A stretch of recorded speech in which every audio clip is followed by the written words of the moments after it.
Welcome Japan. Hey, hey, hey, it's that time again for the Why Come Japan podcast. And on my show is Mr. Atomicboyx. Did you forget my name? Well, I don't know. You said, like, your name is Greg. All right. Can I just introduce you as Greg? I don't know what moniker you want to use for the beginning of it. I'm Greg. My original channel name was Atomicboyx. I had rebranded to FYI Tokyo. And yeah, that's what it is right now. Okay. So FYI is for your information. Yes.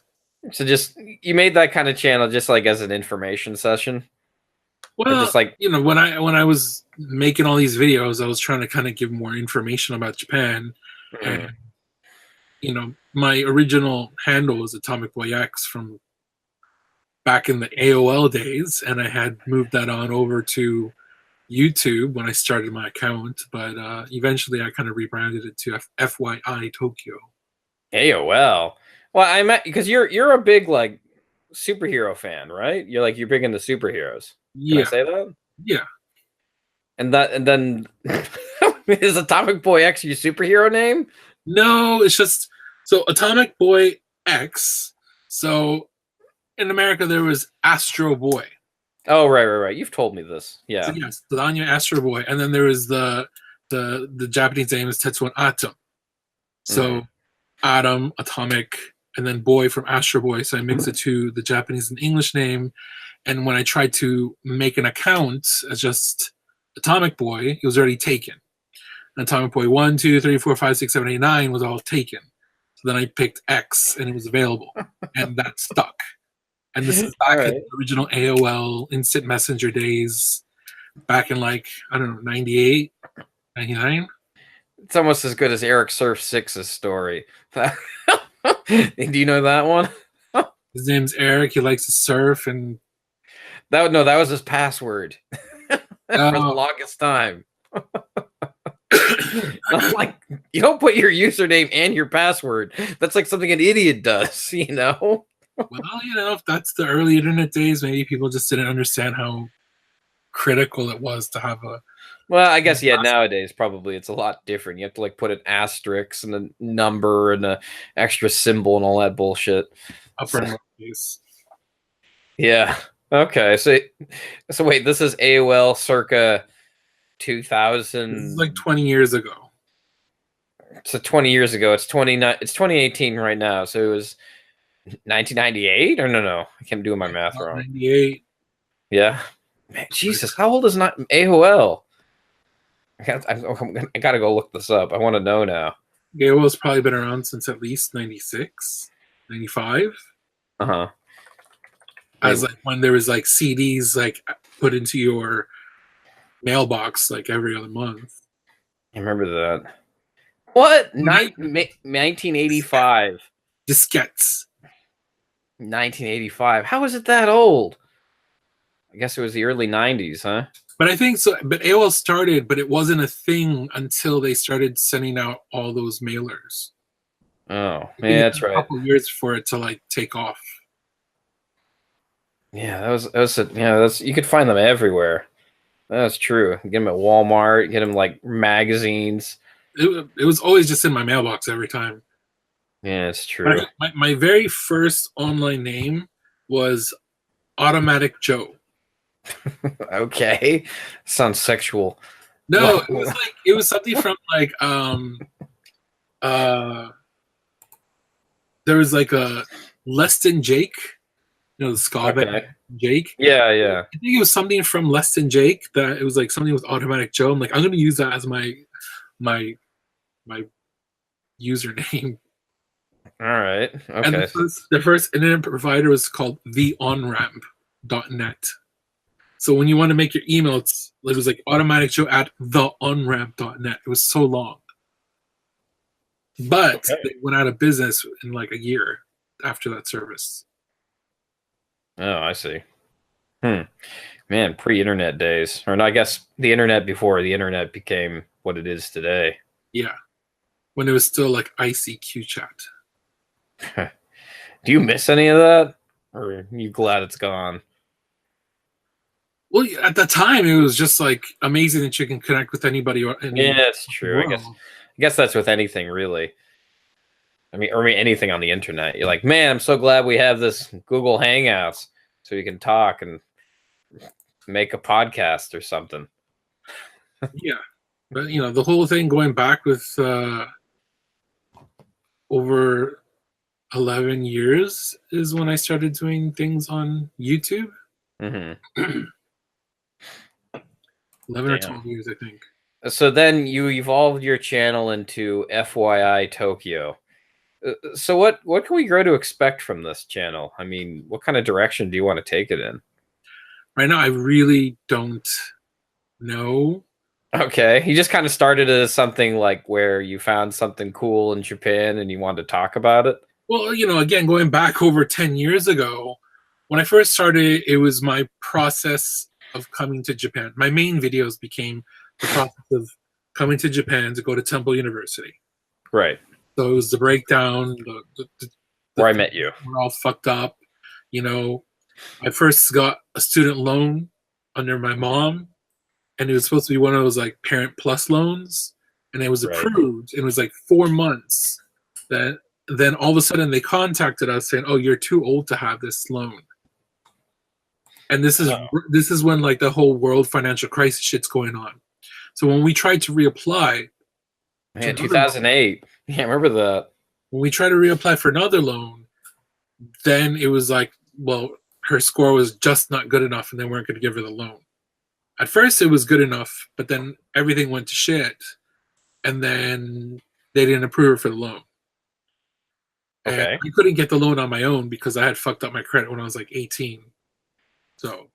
Wait, what? How did you fuck up your credit when you're 18? Well, I guess if you don't want to talk about it here, that's fine. But I was going to community college at the time, and they always had these tables where it's like sign up for a credit card and you get this free shit here. You get like a free lunch. Here's free pizza. So I'm like, yeah, and I got all these credit cards, and you end up spending more than what you actually make. Right. Yeah, I never touched credit cards. They I don't know, they scared me. So if I had known then what I know now, I would have had just like one credit card just for like to build credit and not really use it to live off of. Okay. I see. All right. So FYI Tokyo, like what is it? It's just basic, like what I just said, like kind of just basic random stuff that you find in Japan, or yeah. So again, going way back in the days before. Okay, sorry, yeah, I cut you off the story. Way back when it was my process of coming to Japan. Mm-hmm. Well, that was just like Gregorio's journey to Japan, and then when I got here, I started being more of the FYI Tokyo, which was documenting, doing the on the street vlogs, where before it was cool to do vlogs on the street. So I was doing all that, trying to introduce more things that were interesting that I thought of here in Japan. And at the time, there still wasn't as many people and as much content of Japan as there is now. Now it's just there's a million people who have posted videos, and the same videos over and over and over. Yeah. It's kind of hard to find anything good unless you're going to go to like limited edition cafes and stuff like that, where it's, you can't just hop on over, because anybody can go to Sensoji Temple or Harajuku and it's all the same shit, Yeah. Unless you're going to go to all these like limited edition places to cover that, creating new content is going to be more difficult, just not as fun anymore. Yeah, it really isn't. It was nice being the pioneer of all that. Yeah, I think I'm probably the first of the second generation of Japan bloggers. I see. Yeah, like what was the last video you made was like 6 months ago or something? Yeah, and that was like a sponsored, not sponsored, free underwear. You got sponsored for that. It wasn't sponsored. They sent me the product for free and they wanted a review, but it wasn't sponsored. Oh, well, that sucks. Because I was doing like the plus size modeling here. Oh, right. That's right. And so they contacted me because it's like it was an underwear brand that's specifically for bigger guys, and they wanted to sell me some free shit to kind of make a review, and that's what I did. I made a video about reviewing the underwear and the quality. Oh. Yeah, I don't know. Like, I was thinking about this today. Like, if I did like a taste test video, or I did something where I like one of these typical YouTube-y things you see in Japan, I'd rather just make it one of my Instagram stories, and that'd be it. You know, it's like, why even waste the time uploading it? It just takes too much time. Well, that was like the thing I was doing a lot. Like, I wanted to do a lot of limited edition snack stuff that's only out for like 2 weeks and then it's gone. But again, I would do it because I like to do it, but at the same time, no one really watched it. They didn't get that much views. So it was just kind of like, well. Yeah, it definitely feels like we're more in a vacuum these days. Or at least that's the way I feel. I'm like, I gotta push hard for these views. Or I gotta like work on my tags or whatever. Well, the one thing is I had started doing the kind of like hobby of sewing. Like I would make like tote bags and like bow ties, like a bunch of smaller craft things. And I would kind of do kind of fabric haul videos. And those actually get a few thousand views on there and people actually commenting. But right now I don't have the space anymore to kind of sew, because you need space to lay out the fabric and cut it and everything. And I don't have that space at the moment, so I haven't really made anything. And I don't want to buy any more fabric because I don't have space for keep on buying fabric, so I'm not going to keep doing fabric hauls. But that was one thing I was wanting to do, is because usually people for sewing, it's only females who are doing videos. There's not really content specific for men to kind of do it as a hobby. So yeah, because I wanted to kind of like make caps and bags and kind of more utilitarian items. Okay. I wanted to make kind of like tutorial videos as I kind of, try to. Yeah, it seems like that's what the internet wants. I wanted to make my own spin on that stuff, but it's one of those, you have to have the right setup, because if you're going to have like, the video showing you cutting out everything, you have to have the camera from above, and when you're sewing, you have to have the camera from the side so people see all that shit. Then you have to do like, usually those type of videos are best to do a voiceover rather than a live recording on it. So that's like a production. Yeah, it's true. And right now I don't have the luxury of space to do that, or the proper equipment. I was watching what's her name? Is her name Lindsay Ellis? She goes to she used to go to the Handle Nostalgia Chick or Nostalgia Woman or whatever. You familiar with her? No. Okay, she made a video a little while ago talking about how some of these YouTubers she watched, and one of them like baked cakes all the time. Can't remember her name. But basically, like, the whole setup was, it's like she's talking to her producer the entire time, and then she just tells her fans to subscribe at least 11 times in the video. Oh. And I'm like, Jesus, is this what YouTube's become? Anyway. And it's not just her, it's like other people do this too. Like they make cakes and like they pretend like it's real life, or like they're talking to real people. So they're just talking to the producer, but it's really well like put together. Yeah. Where you realize it's like it's a formula. It's formulaic. Yeah. I mean, it makes it seem like it's it's two people just talking, but it's not. Anyway, whatever. I mean, is there anything we can expect to see that you want to go take your channel in any direction, or nothing on your mind at the moment? Right now, for the direction, I just don't know. And, right. Yeah. Just dealing with the shit that I've been dealing with work. I just also don't have the kind of, like, I would probably put out more vlog videos, or just like, this is what's happening like in my life type videos. But I just didn't want to make all those details too public, or I'd have to make it very vague book. Like, work sucks, want to fucking die, and I don't go into details, and it's just one of those like, oh, okay, sorry about that, buddy. Get well, the vague book stuff. Oh, well, yeah. I guess you kind of wanted to talk about this a little bit about. Well, I mean, we were talking off the record. You're saying about power harassment. Do you want to talk about that? Yes, I can talk about. I'm going to talk about power harassment in Japan. Why don't you set this up? Because I guess you're the one who can talk about it, not me. So most of my career from back in like 97, I started working as a graphic designer. Mm-hmm. But back in 2007, I thought I wanted to change and become an art teacher.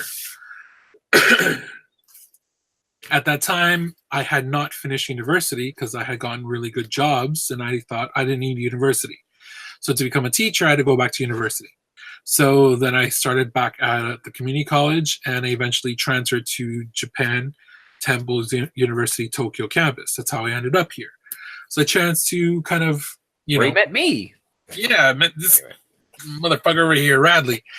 And so I thought I can study in Japan, use American financial aid, why not?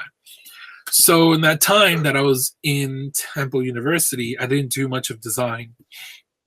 And I thought I was going to go back to America after I finished. But when I finished, the situation in America still wasn't very good. If I wanted to become a teacher, almost all art and music programs are cut. So what am I going to go back to? So I ended up staying in Japan. But in that time, I didn't really focus on the language too much. I just had enough just to get by daily because I'm like, I'm just going to go back to America. So I didn't need to focus so much on it. But when I decided to stay and I wanted to get back into design, it was very difficult because of language. I didn't have a lot of like updated portfolio because I didn't work on so much like good, proper professional portfolio work. And at that time now, everything became about apps. So the iPhones blew up around 2007, 2008. Right. Almost everybody, the iPhone 3 was when everybody kind of like caught on. And that's when the apps blew up. And this is the time I was over in Temple. And so I wasn't doing design. I wasn't getting into app design. So when I tried to get back into design, I was like behind the curve because everybody's been growing with this. Meanwhile, I kind of have a gap. Finally, I was able to land a job over at a game company through somebody that I knew. And at the time, the owner, he can speak English, the person I knew was able to speak English. And they knew at the time my Japanese skills utter shit. But I was able to get at the company. The person that I knew was on a different team. The team I was on was only Japanese. And I tried my hardest. I did everything in Japanese. Got all my work done. Everything's fine. Fast forward a few years. It's been over fast forward a couple years, 2 years ago, a year ago. We're working on this new project. And this one guy who somehow became some type of manager started doing the power harassment. He chose me as a target. I don't know why. And it's this whole thing of I get all my work done. I go home at 7. But the other person that's next to me, who's an effects designer, I'm a graphic designer. I make buttons and the UI design. The other guy's an effects animation designer. I don't know what the fuck he does. He has a completely different, thing that he does. I don't do any of the programs he works with. But that manager is like, why does he stay till midnight and you go at 7? Like, because my work is done. But he stays till midnight. Why can't you help him? He does a different fucking job than I do. You have to gambare. I don't know what else to say. For our listeners at home, gambare means to hang in there. But probably everybody knows that. Who probably listens to this podcast / watches this channel. But yeah. So now this power harassment is going on for several months, and they even try to threaten to fire me because I'm not showing. But they can't fire you though, right? I'm Stay Shine. I'm a permanent employee. They're not supposed to be able to fire me because I've done nothing wrong. All my work's done. ahead of time, on schedule, everything.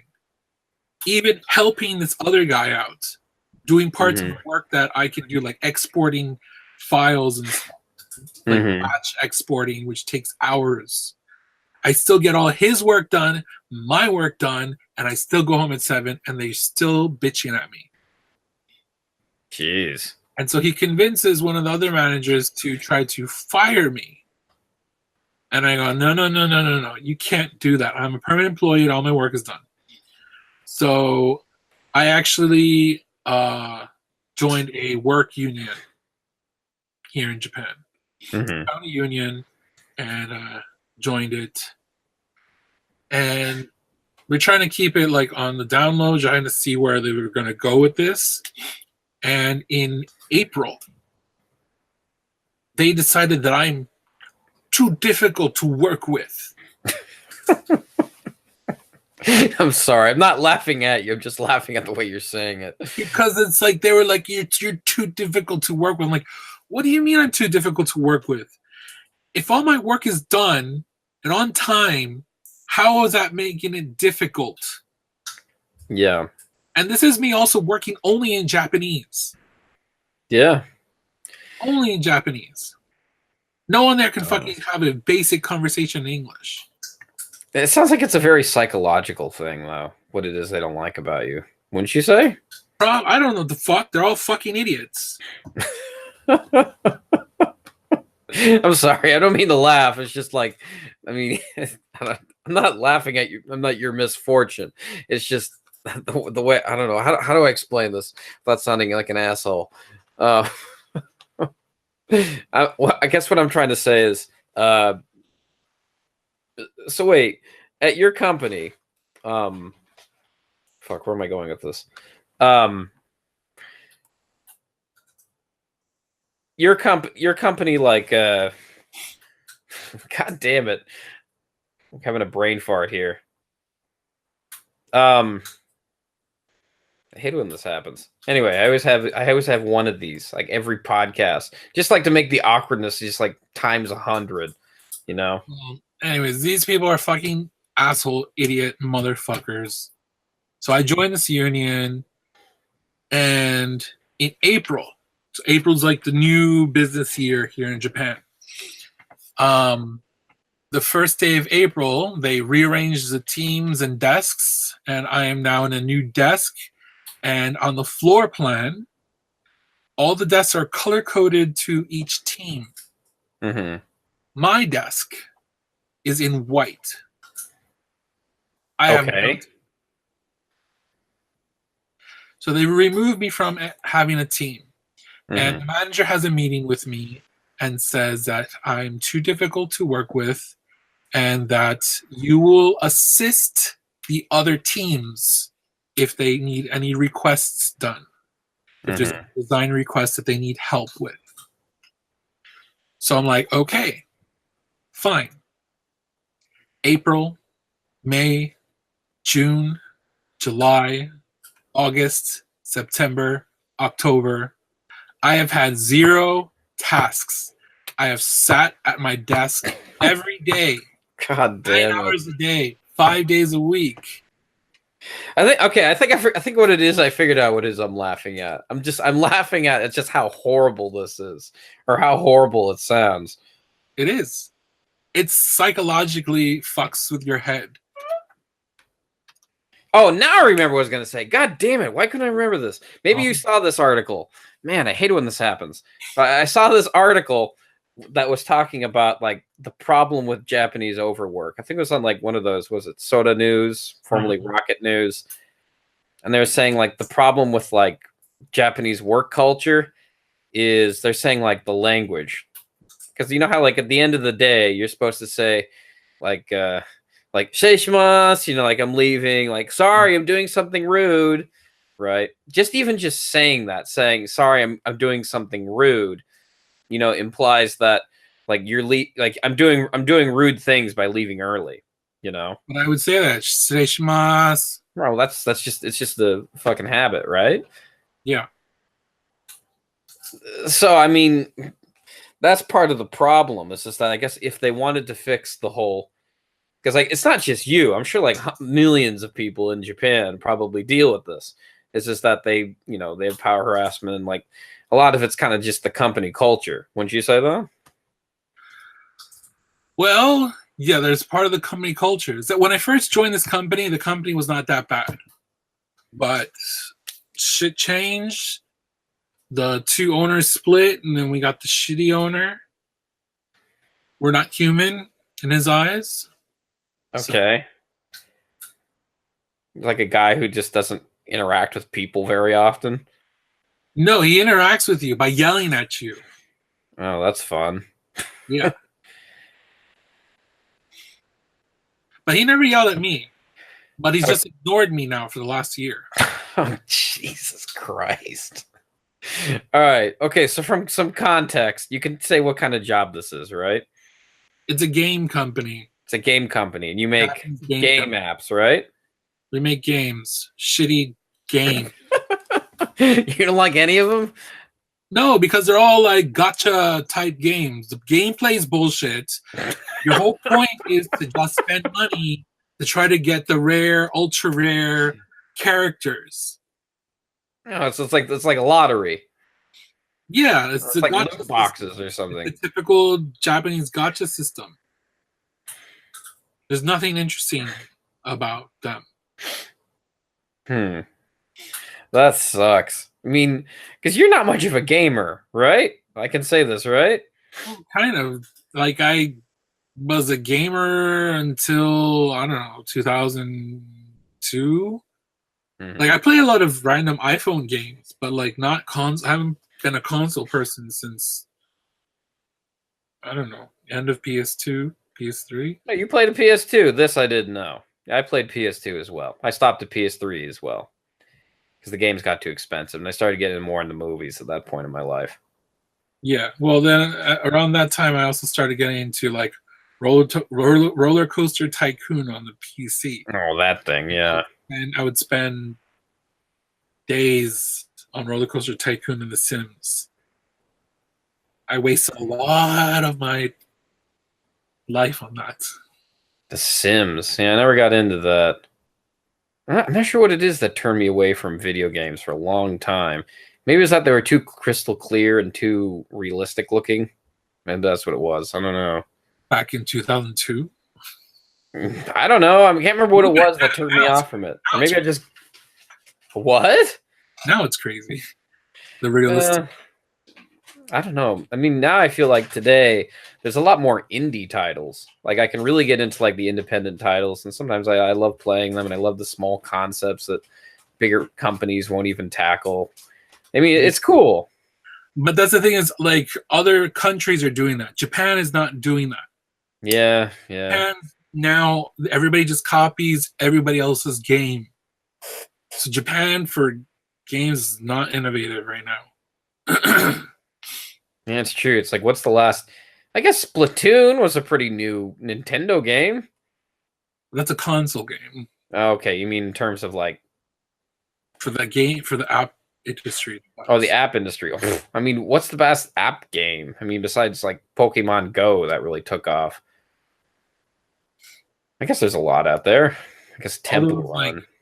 All those like Clash of Clans, Clash Royale, that... Okay, so you're talking just iPhone games.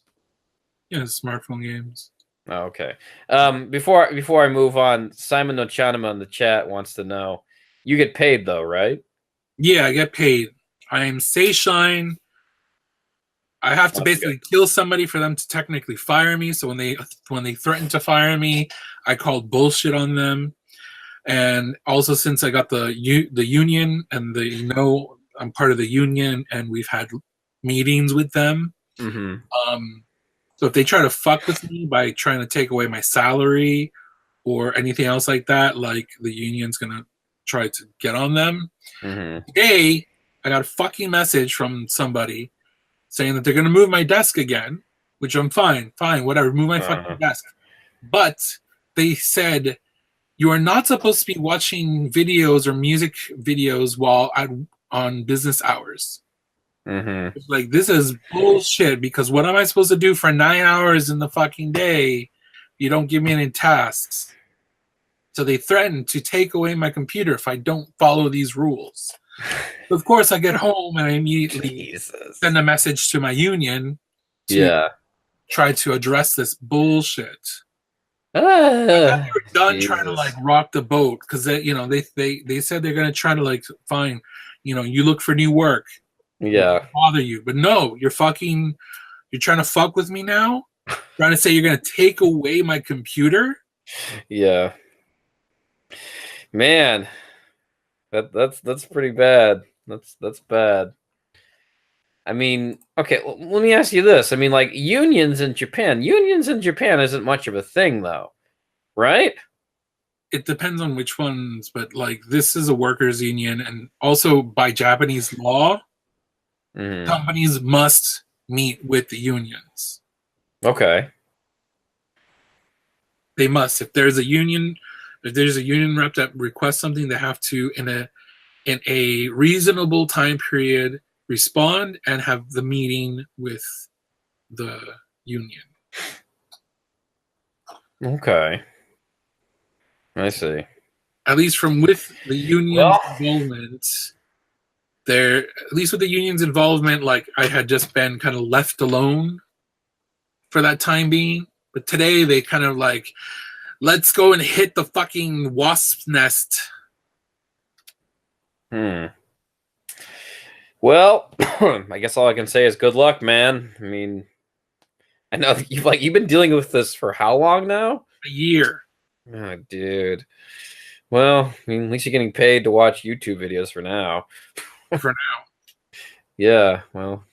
I've been trying to look for work, but if you're going to come to Japan and you're going to work at a Japanese company, if you want to change jobs, you have to do it before the age of 35, because once you're over the age of 35, most of the positions are going to say you're too old for moving on to this.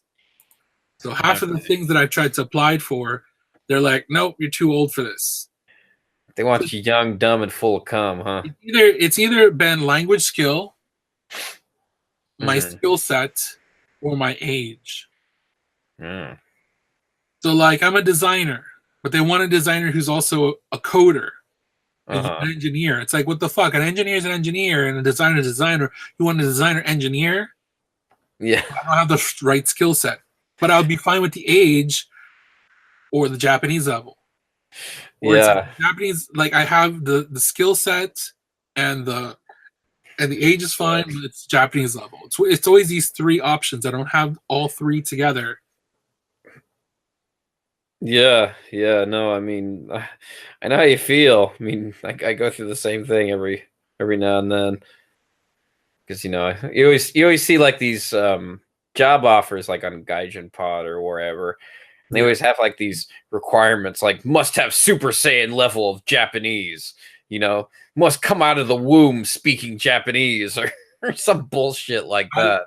I've been in contact with probably virtually every recruiter company that deals with foreigners, and always their job posts are bullshit because it's like they want you to have a million requirements. These are like all unicorn positions. Yeah. They're all unicorn positions, or the ones where they're like you have to be fluent Japanese, basic English. I'm like, why the fuck are you even putting this whole job post in English in the first place? Just to fuck with you? I don't know. Oh, dude.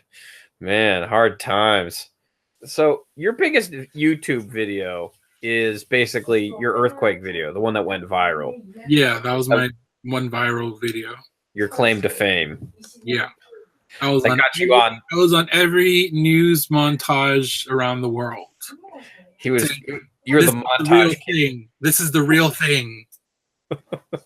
I still think you should make a YouTube banner that says this is the real thing.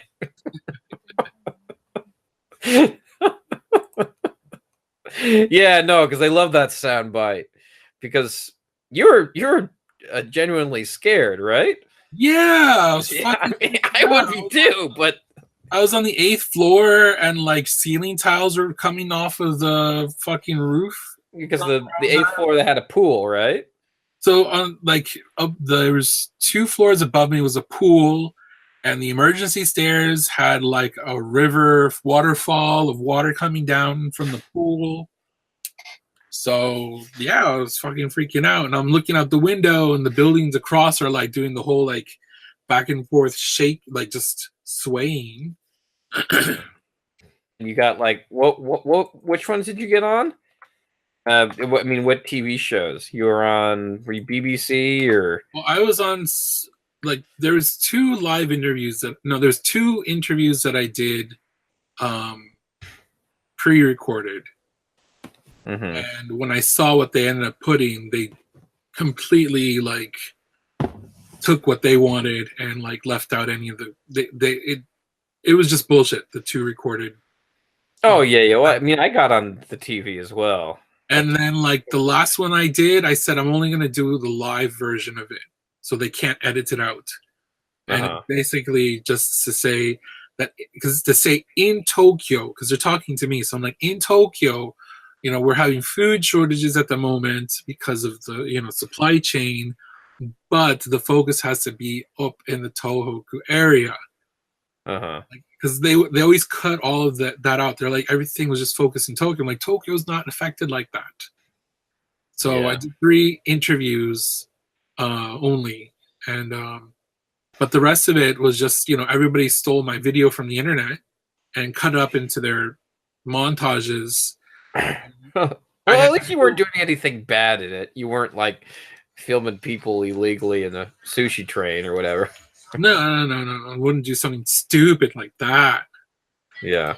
But no, they took that soundbite, and for some reason I got friend requests from all over the world. The most I was like from Germany. I probably got like 200 friend requests from like Germany. I'm like, why are all these Germans trying to friend me? So, well, did you add them or no? No, I didn't. I just denied all these people. You know, I had friends in America saying, "I saw your face on TV." They were making fun of me because, you know, I'm saying this is the real thing. This is the real thing. Man. Well, you got a little internet famous there, I guess. For a second, and I didn't make any money off of that video. Yeah, it sucks. I remember you telling me you didn't, because you didn't monetize it, right? No, this is before anybody can have a monetized channel. Oh, is this before you had to become a partner? Yeah, this is when you had to apply. I had applied 3 times. I met the requirements. They denied me 3 times. But with this video, they contacted me. Do you want to become a partner? I'm like, yes, of course. But when I finally got it live, they said that I would make money off of those views, but I never made money off of those initial views. Yeah. So that even though I got like 5 million views on that video, I didn't make shit from that video. Damn. Well, hopefully this is another big earthquake. No, I'm joking. God, why am I saying that? Jesus, Murphy's Laws. I should stop saying that. Jesus, knock on wood. And hopefully you can be there. Yeah. No, I definitely don't want to experience that. That wasn't fun. Well, I don't know. Then again, I wasn't on the 8th floor. I was on the ground level. Still, that was pretty scary, just on the ground level. You know, I was trying to have my back against the wall, and my back was just kind of slapping it, and I'm like, Yeah, that must have been something else. Anyway, I'll link the video down below if anybody wants to see that in the description. So, yeah, I mean, I don't know. I recall that you started making YouTube videos as a hobby. I mean, let's backtrack a bit here. Yeah. So you started making YouTube videos basically just as a hobby. Or no, you only started making it as a hobby after you did it as a class assignment for your very first video. Is that right? The very first video I ever uploaded was a clip from my cousin's wedding. Oh, okay. And that was like 12 years ago. All right. Well, then that's not the one I'm thinking of then. And then I had said I started going back to college. And I was taking online classes. So there's local college in Miami. And they had the online courses. And one of them was a speech course. Okay. And you had to kind of do a presentation. Mm-hmm. And the options were you have to record it, burn it on a CD or DVD, drop it off at the school, or somehow upload it online and send the link. And there was YouTube. You could upload stuff. I'm like, I don't want to fucking burn shit and drive my ass to the campus to, drop it off. The whole point of it being an internet class is that I don't have to go to the campus. So that was like the first proper video that I uploaded. Uh-huh. And then like I think some of the early videos were kind of response videos to some people I had known on the internet, and they had happened to start doing YouTube videos, and I started to do like a video response to that. Yeah, this was back when it was really fresh, but when like nobody was really doing it. And you can also like respond. That was like an interesting point back then. This is before Reply Girl. Reply Girl. You know Reply Girl? Like they had Reply Girl was like this girl with like this like low cut dress and showing her cleavage and everything, and she replied to all these videos, and like all it would just be like her just saying nonsense or something. I can't remember exactly what it was. You'd have to look it up.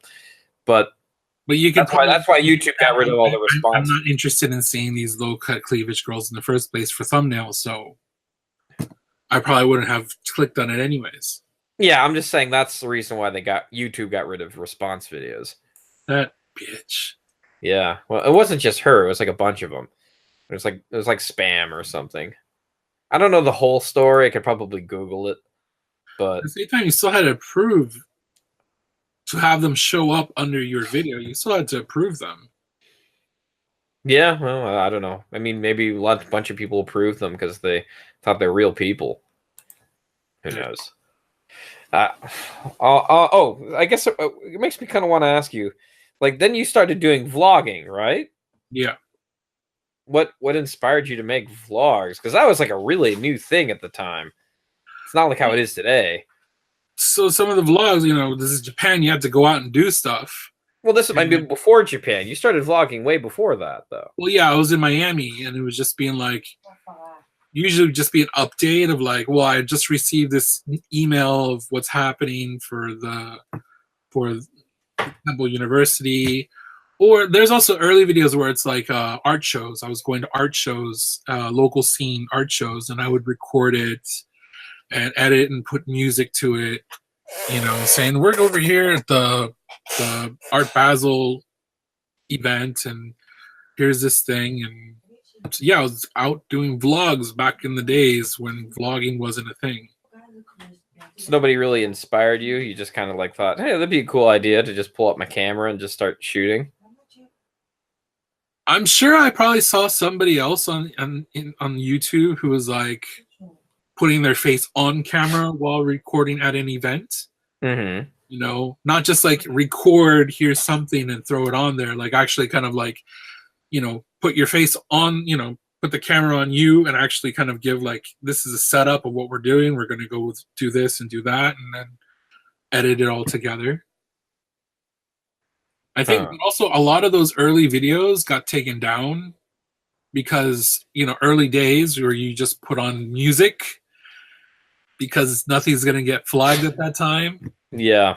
And then over the years, as, those algorithms would filter through if you had music on your videos, the videos would basically be taken down or muted completely, which they Viacom was a real bitch back then. Yeah, so a lot of those early videos are gone, or they're privated now because they're just silent videos. Shitty. Well, I mean, it seems like nowadays YouTube's a bit more lenient.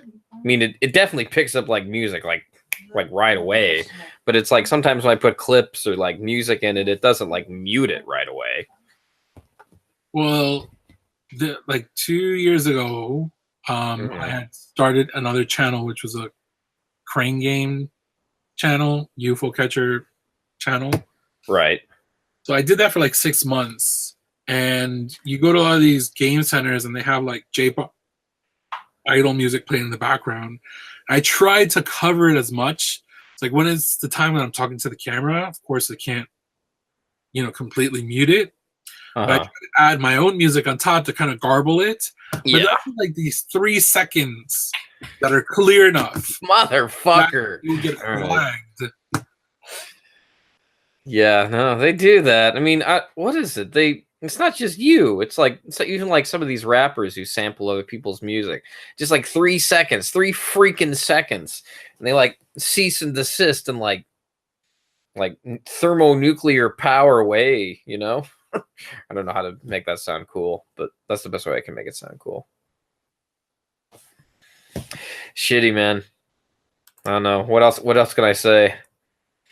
Okay, well, all right. So you started making vlogs, then you came to Japan and you inspired me to make vlogs.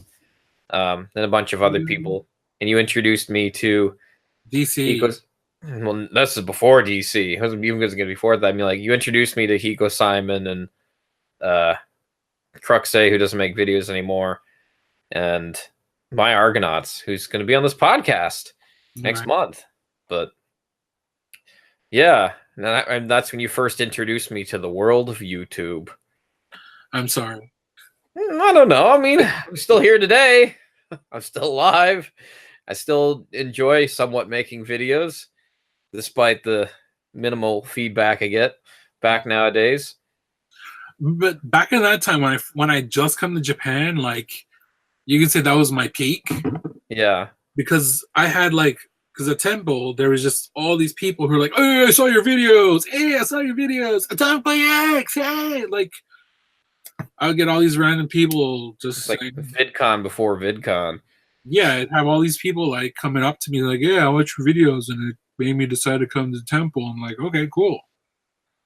You know, like there's even like on the street, like I'd had some people yell. You must have made Temple so much money. The guy who was in charge of like recruitment at the time, he was saying that I was doing more to get people interested in Temple than Temple was. Man, why doesn't Temple hire you? I applied to some of the positions over there. What? They didn't fucking hire you? God damn it. I applied for a position that was supposed to go, that it was that recruiter. That was kind of that goes to America to go to the campuses. The recruiter that goes out to the campuses in America to recruit people. Right. I applied for that position that was up there. They didn't fucking even bother to interview me. Wonder why. It's like, thanks for all the free money, Mr. Atomicboyx, whatever your name is. Thanks, kid. All right, I want to switch gears here a bit. Okay. I don't know if you're comfortable talking about this, but I'm gonna ask anyway. Okay. One thing on your channel one thing on your YouTube channel that we talk about, or sometimes we talk about, is you are a big advocate of LGBTQ rights in Japan, right? I guess I am too, but I mean, you have to be insane not to be for that. Yeah. What are your thoughts on that in Japan? Do you want to? For the audience, do you want to tell us who you are? I don't know. I feel like I'm walking on eggshells here. I am Gregorio, and I'm a homo. That what you said it. That was the best way. That was it. I don't know. I mean, how do you introduce something like this? I don't know. I'm a terrible host. You are a fucking terrible host. Yeah. All right. So, yeah. So, being fuck. What are your recent thoughts of the state of LGBTQ in Japan right now? Well, in Japan, it has had a lot of progress, you can say, in the last several years.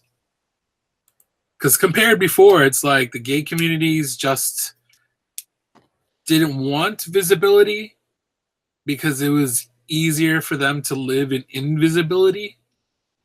Because there was no laws really against. There was no laws for or against gays because gays didn't exist in the Japanese law. Okay.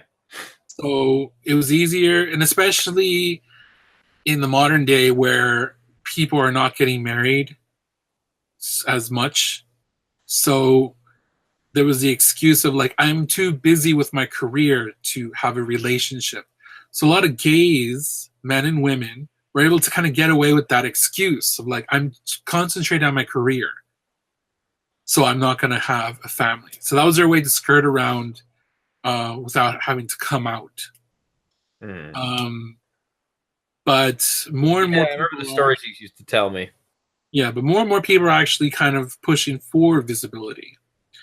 And there's now been several areas of Japan that have kind of like civil partnership certificates.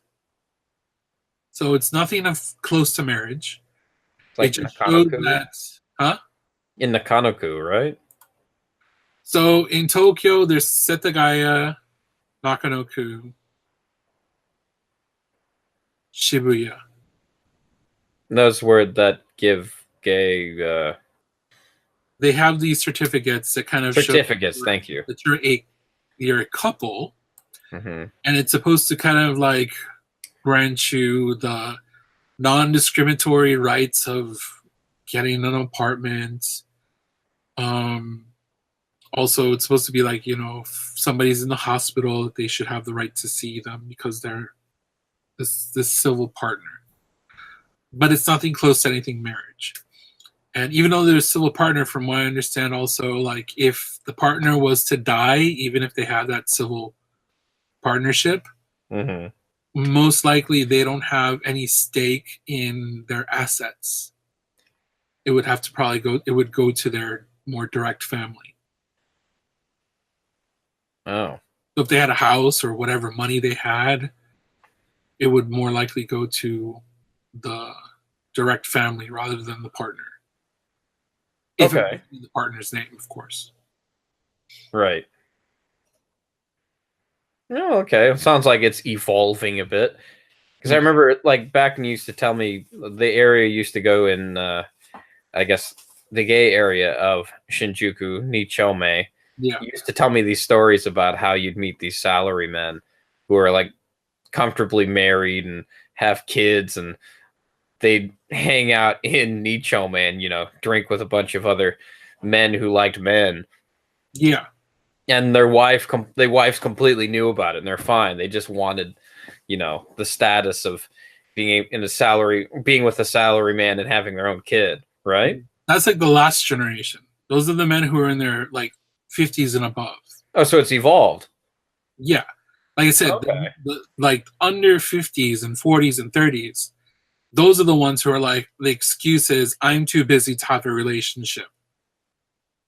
Okay. So they kind of skirt around the whole, like, why aren't you married? I'm too busy. So they skirt around that.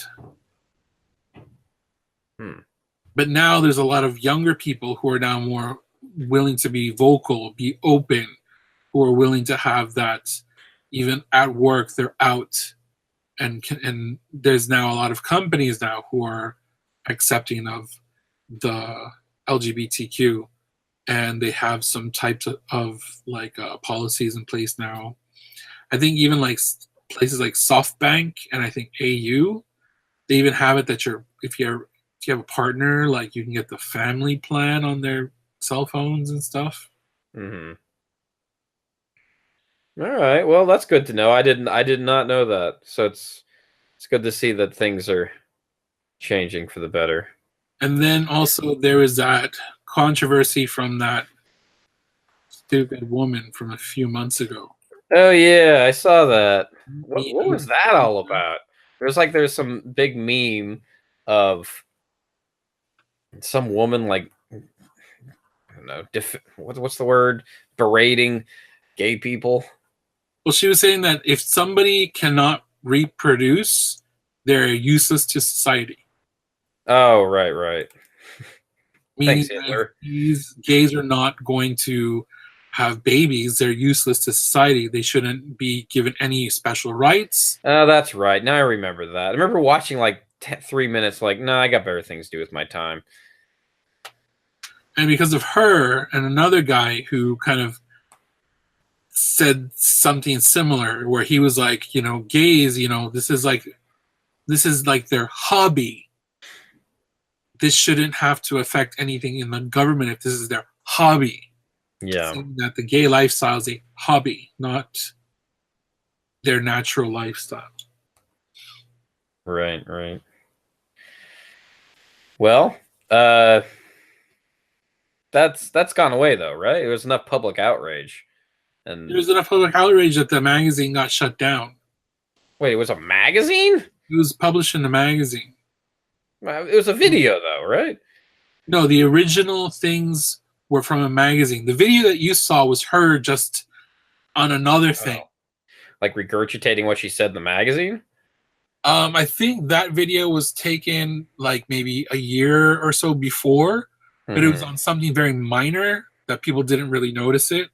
But that magazine was also in a time period now where it's a different climate. So from when she did that first video to when she published this article, it became a different climate. And that was that moment that it struck it out. So it's kind of old, that thing. That first video, I think, was a year before. Okay. All right. So you're pretty committed to staying in Japan. Is there any particular reason for that? I mean, besides what's going on in the news right now? Wanting to pull your hair out every time you open up your phone? A big thing is really what is happening in America right now. Yeah, no, I kind of feel the same way. In the next month or so is going to be 10 years in Japan. So I'm going to apply for permanent residency. Yeah, me too. So I'm going to apply for permanent residency. And then from there, within that year, if I get approved, then I can do whatever the fuck I want. So if I want to say, hey, I'm going to go back to America for a couple of years and work there, and then I can just come back here if I want to. But also with permanent residency means I could apply for a bank loan and actually purchase some place to live here. Instead of like a house. Yeah, that'd be nice. Yeah. Instead of having to live in some dinky apartment. Yeah. My wish is to find a location that I can build a building where the first floor is a storefront and then the above floors are my home and I can open my own store. That is what I would ultimately love to do. What kind of store do you want? Import big and tall, new and used clothing shop. Oh, like Sakazen in Shibuya? Sakazen, but actually has nice clothes. What do you got against Sakazen? Sakazen's for some context, Sakazen's a big and tall store, or a portly store. Maybe not just portly, it's big and tall. Original brand stuff does not hit the mark on fashionable. Oh, really? So it's outdated. It's like they tried to copy what something that was supposed to be kind of cool, but they just do it wrong.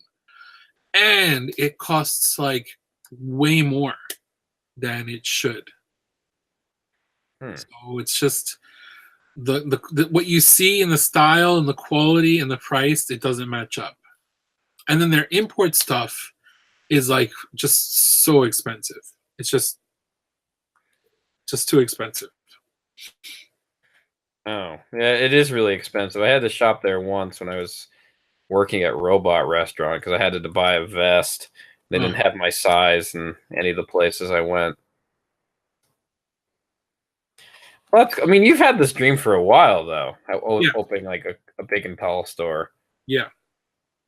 It's just the reason why I want having hard getting it off the ground. The whole thing about like the used side is that, like there's Mode Off where you can sell old clothes. Right.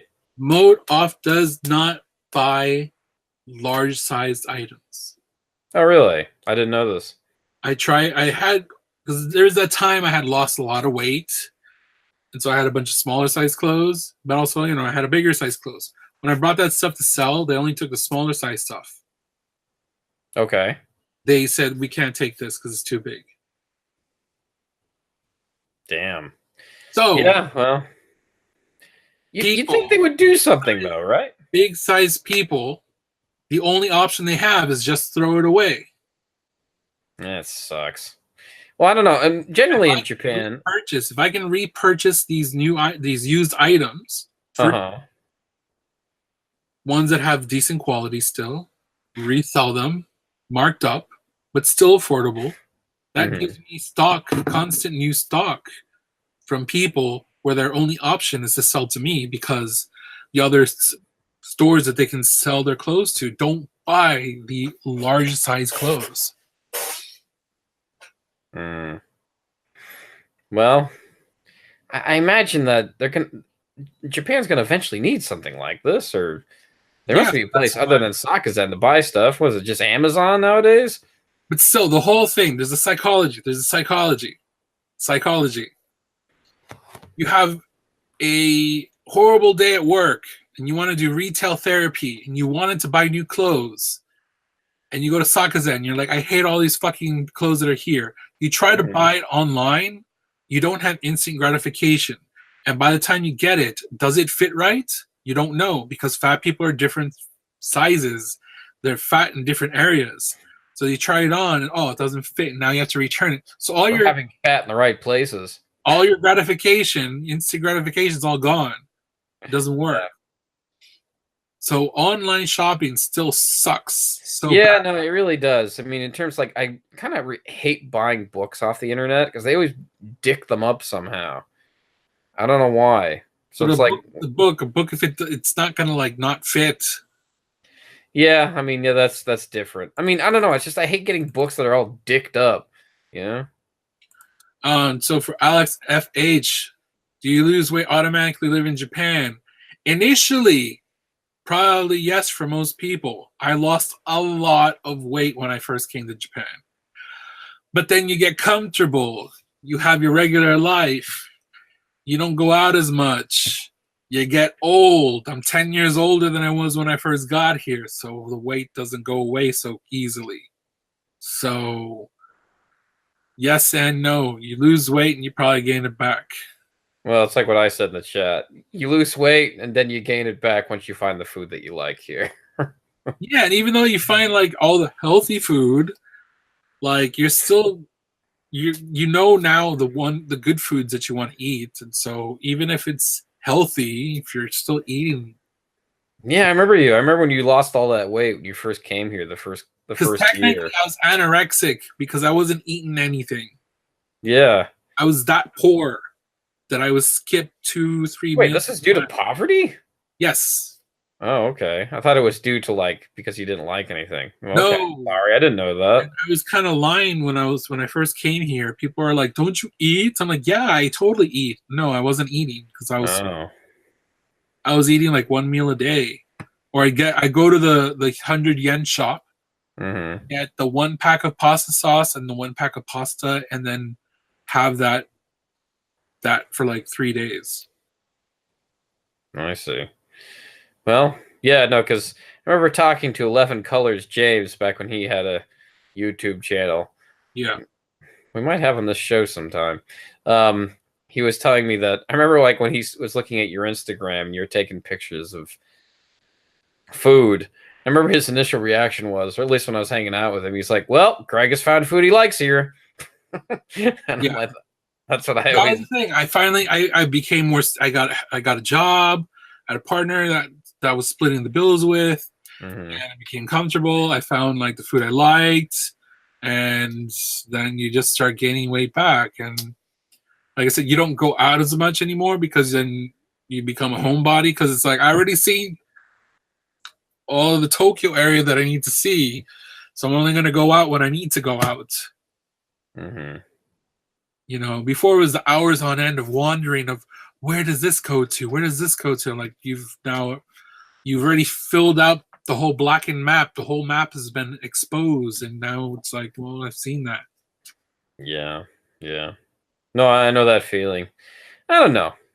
I do find things every now and then that I'm still kind of curious about. And that's maybe one of the reasons why I love living here. You know, there's that drive of do I want to travel all the way over there with all these fucking people? No, I'm gonna stay here. I'm gonna stay in my area. Yeah, no, I know that feel. All right, so finally, what would you say you've learned about being in Japan for not 10 years? What? What's so funny? I don't know what have I fucking learned here. I don't know, just dealing with another culture.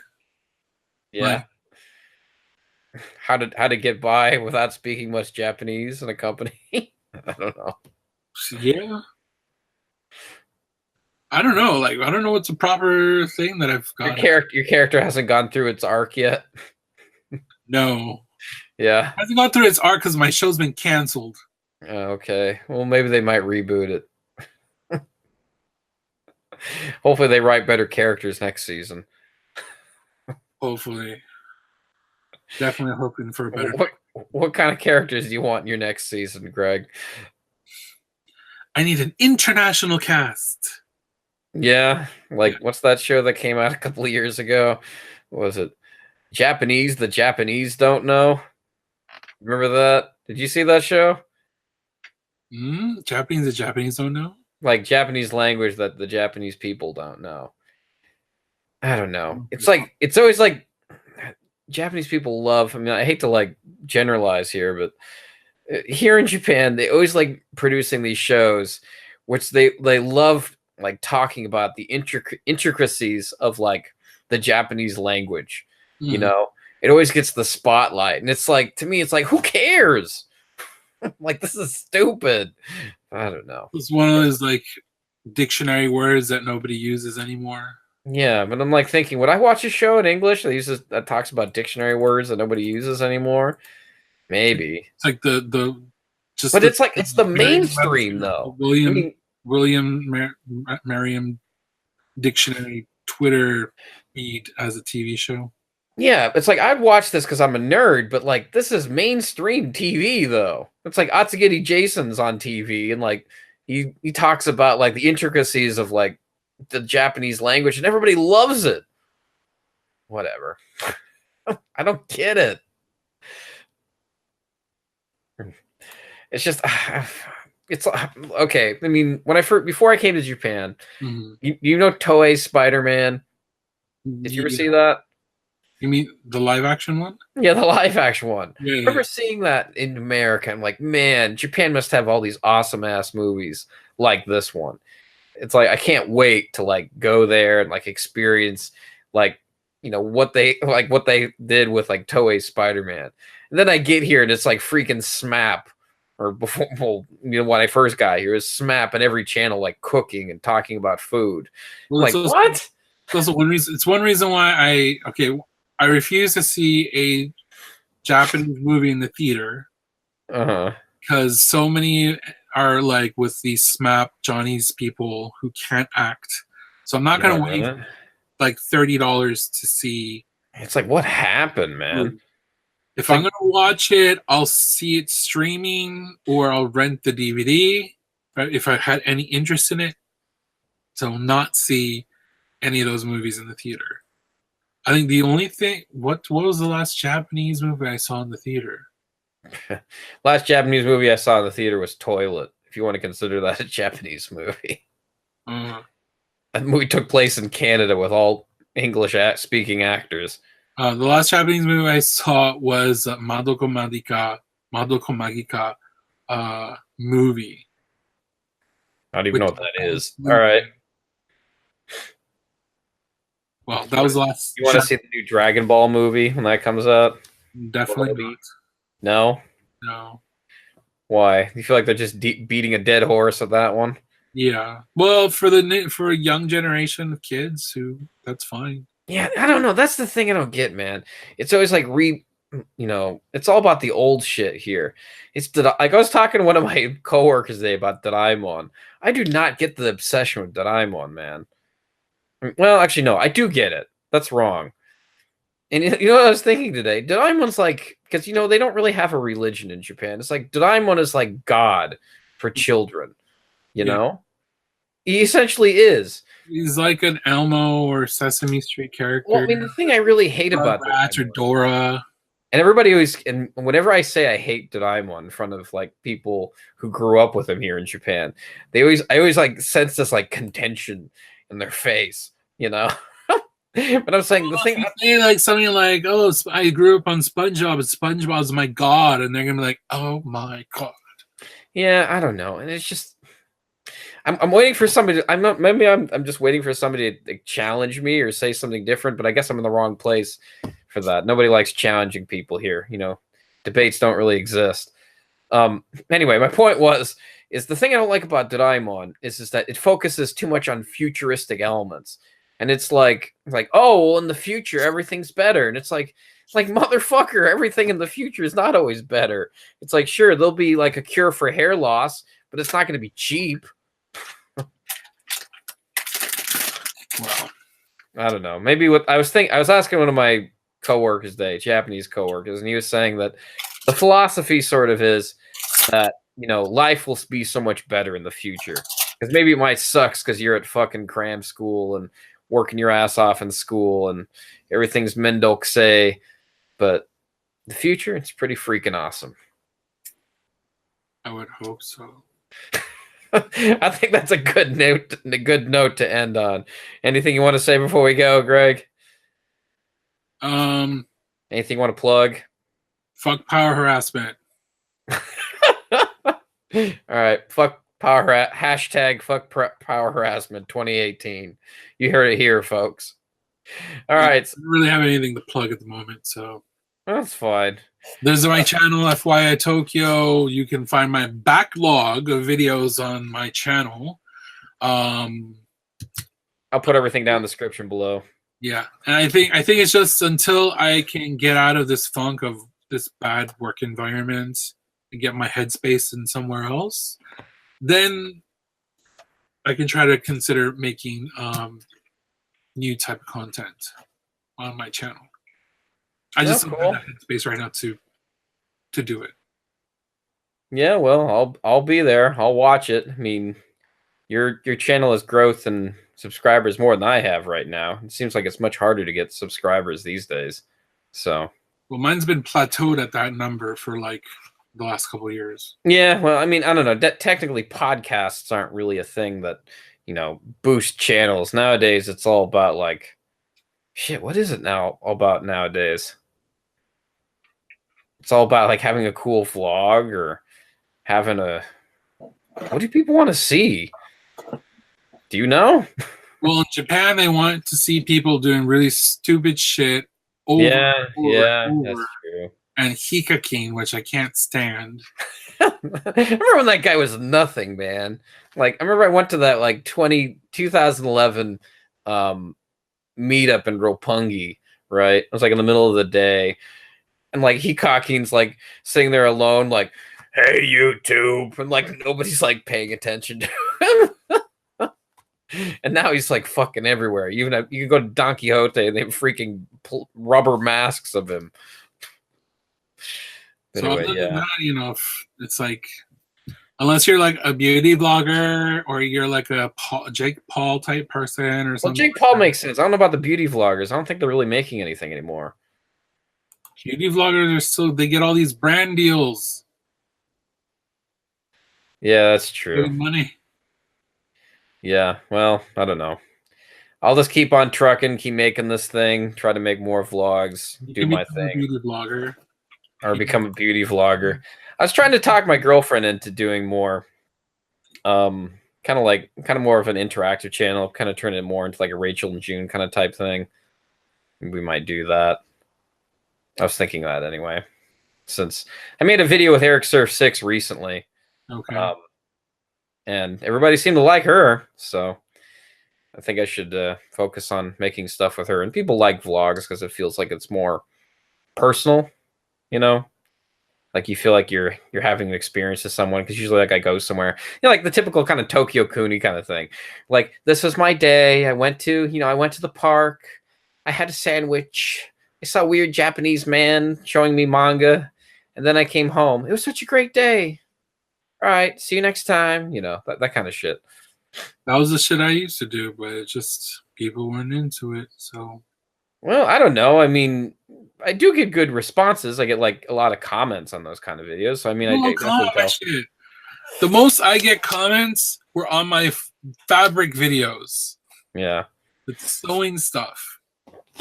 Those are the ones people actually comment on. Actual Japan content, people are like, we don't comment on your shit. I guess, yeah, maybe you're right. Maybe you do need to do controversial shit.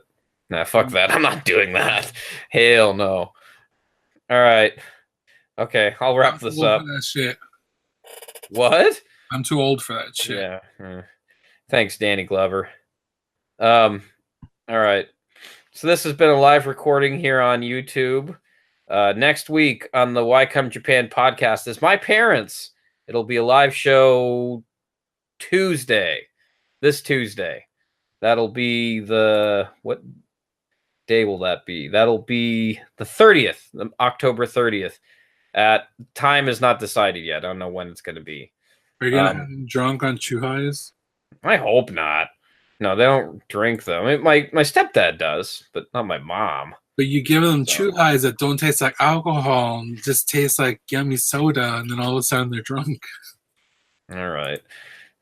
Sure. Is that a good idea, Greg? Hey, it's Japan. Why not? Okay. Right. Drink on the street. Yeah. Loud, noisy gaijin. Yeah. What is this bandwagon argument you're giving me?